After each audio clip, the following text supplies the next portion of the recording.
The Christmas party shimmered with an expensive kind of joy that felt rehearsed rather than real. Warm white lights draped from the ceiling like falling stars, reflecting off crystal chandeliers and polished marble floors. The scent of pine, cinnamon, and expensive perfume hung in the air, mixing with the clink of champagne glasses and carefully timed laughter. To anyone watching, it was a perfect celebration, successful people celebrating a successful year. But for Elena, it felt like she was standing in the center of a beautifully wrapped lie. She stood near the long banquet table, her hands clasped tightly together as if that alone could keep her from falling apart. Her red dress, chosen weeks ago for the party, suddenly felt too tight, too bright, too exposed. Every breath felt shallow, every sound seemed distant, like she was underwater, watching the world move without her. In front of her lay the papers. They were neatly stacked, aligned with obsessive precision, as if order could soften what they meant. Divorce papers. Final. Unforgiving. The black ink looked harsh under the lights, screaming their truth no matter how much everyone pretended this was just another festive moment. A server passed by with a tray of drinks, smiling politely, unaware that Elena's chest felt like it was splitting open. Somewhere behind her, the band played a slow, cheerful Christmas tune, bells chiming softly, mocking, almost cruel in their cheerfulness.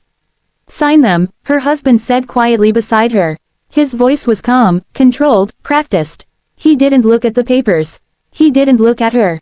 He was smiling at a group of executives nearby, laughing at a joke he wasn't really listening to, one hand casually resting on the table as if this were no more serious than signing a dinner receipt. Elena turned her head slightly, just enough to see his face. He looked flawless, tailored suit, confident posture, charming smile. The same smile that once made her believe she was safe. The same smile that had slowly turned cold over the years. "Not here," she whispered, her throat burning. "Please, we can do this later." His smile tightened, the warmth disappearing for just a fraction of a second. He leaned closer, his words sharp enough to cut. "Don't make this difficult. Everyone's here. Let's get it over with." Her fingers trembled as someone, she didn't even see who, placed a pen into her hand. It was heavy, expensive, engraved with the company logo. She noticed that detail absurdly, the way the metal felt cold against her skin. Around them, conversations softened. People pretended not to watch, but their eyes betrayed them. She could feel their curiosity pressing in from all sides. Some looked uncomfortable, some looked entertained, a few looked satisfied, as if this was confirmation of something they had always believed about her. That she wasn't enough. Her mind raced backward through memories she didn't want. The early days of the marriage, when he used to hold her hand in public, when he introduced her proudly. The nights she waited alone while he worked late, again and again. The jokes at her expense during dinners. The way he dismissed her opinions with a laugh. The way he'd say, "You're too sensitive," every time she tried to explain how deeply his words hurt. She had told herself it would get better. That love meant patience. That marriage meant endurance. Now she stood here, about to sign away the last proof that those sacrifices meant anything. Her eyes burned as tears gathered, blurring the letters on the page. She blinked hard, but it didn't help. One tear slipped free, falling onto the paper, leaving a small, dark stain.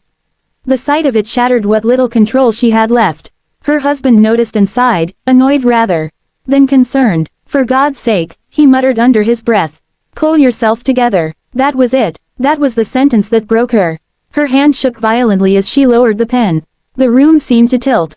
The music grew louder, faster, as if the band sensed the tension and tried desperately to drown it out. Laughter erupted somewhere nearby, too loud, too forced. Elena pressed the pen to the paper. She signed. The motion felt unreal, like her hand belonged to someone else. The letters of her name looked fragile, uneven. When she lifted the pen, another tear dropped, smearing the ink slightly. No one moved to help her. No one said a word. For a moment, everything was silent in her head. Then the whispers began, soft, careful, cruel. "She couldn't keep him. I always knew this would happen. She looks pathetic." She stepped back from the table, her legs weak, her vision swimming.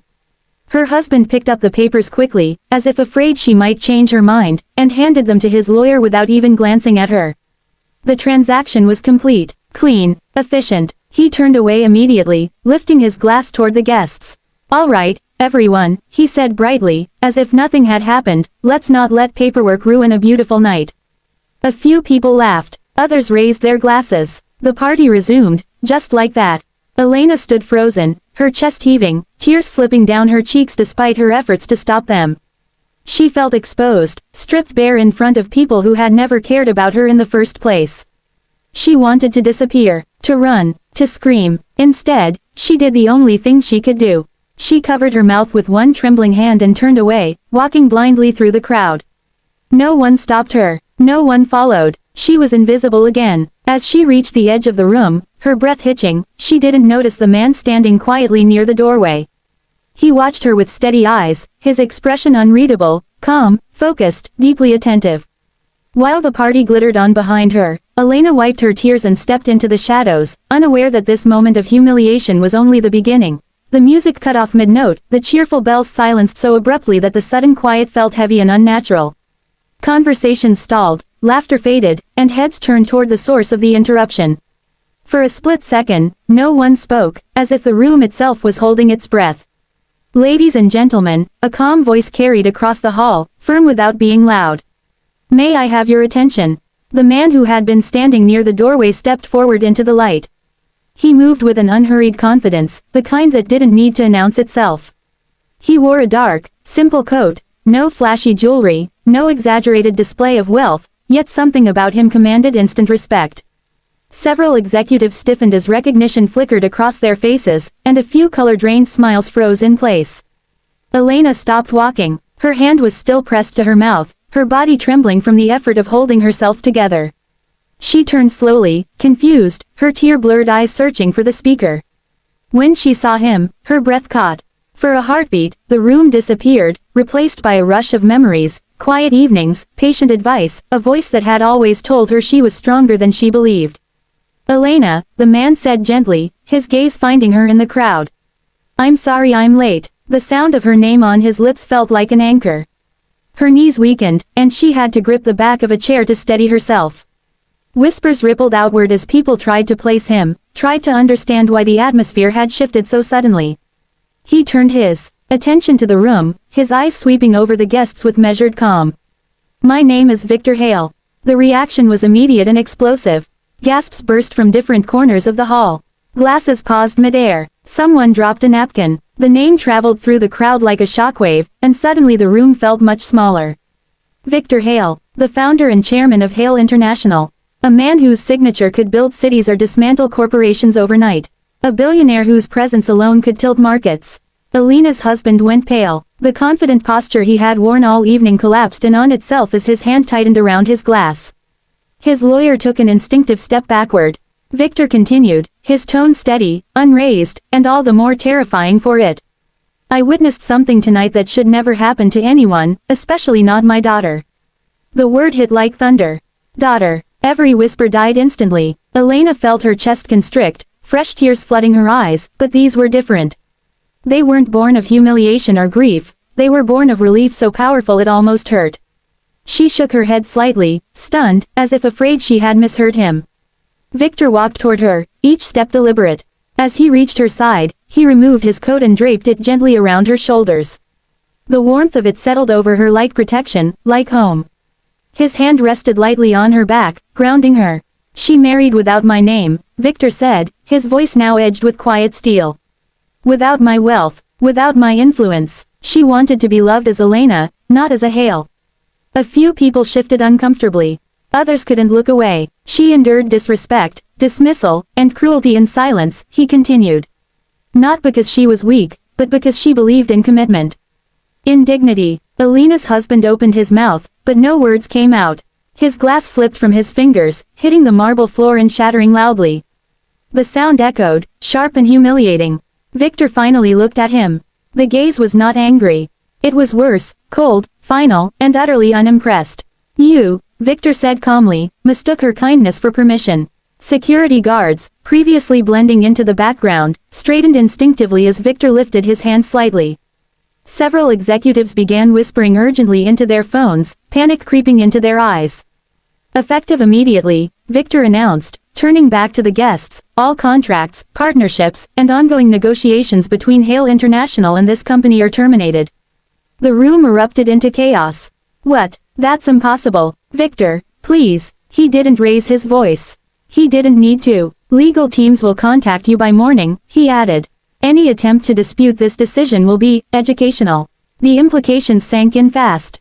Careers collapsed in real time. Faces drained. People who had laughed moments ago now looked as if the ground had disappeared beneath their feet.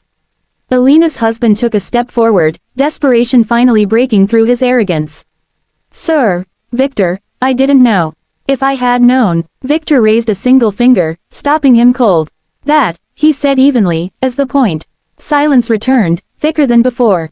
Victor turned to Elena, his expression softening completely. He cupped her face gently, brushing away a tear with his thumb. "You did nothing wrong," he said quietly, "for her alone." "You never did." Her lips trembled as she tried to speak, but no words came. She simply nodded, the weight she'd carried for years finally beginning to lift. He offered her his arm. "Come home. Christmas is waiting." As they walked toward the exit together, the crowd parted instinctively, no one daring to stop them. Elena glanced back once, just once, at the room that had humiliated her. It looked smaller now, insignificant. Outside, the cold night air filled her lungs, sharp and clean. The city lights glittered like a promise instead of a threat. She straightened her spine, her tears drying. She hadn't lost everything at that Christmas party. She had been found.